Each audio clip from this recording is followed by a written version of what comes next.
Ma meilleure idée cet été pour camper, je me rends chez l'habitant. J'ai eu envie d'aller camper chez l'habitant parce qu'il faut se rendre compte qu'aujourd'hui dans les campings traditionnels, on ne trouve pas forcément notre emplacement, nous les campeurs. Si on veut un peu d'espace et puis un peu de tranquillité, il faut se rabattre sur ce genre de camping et ce genre d'habitation.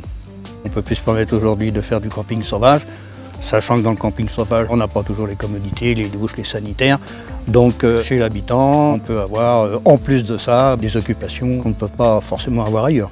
Il suffit d'aller sur le site et puis de sélectionner en fonction de son trajet ou en fonction de son lieu de vacances déterminé, et puis de téléphoner et puis les gens se mettent à votre disposition rapidement.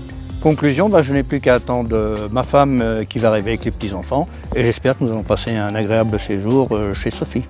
Pour Roland, ça lui a coûté 12 € la nuit. Il a à disposition la piscine, le tennis, le spa. Il peut aller à la douche, au WC et il peut faire son barbecue pour pouvoir dîner le soir ou le midi d'ailleurs. Les gens, ils aiment la nature et le calme. Et ils aiment surtout le fait de pouvoir faire ce qu'ils veulent. À n'importe quelle heure. La piscine n'est pas fermée à 18 h ou 19 h. Je vais rester que 2-3 jours, je vais peut-être prolonger. Ah écoutez. Il n'y a pas de problème. Oh, il n'y a pas de problème. Bon.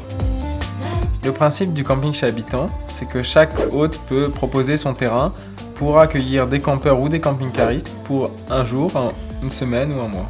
Si on est un propriétaire, on va directement sur le site, on ajoute quelques photos, une description, les différents services que l'on propose et on fixe un prix et l'annonce est directement en ligne.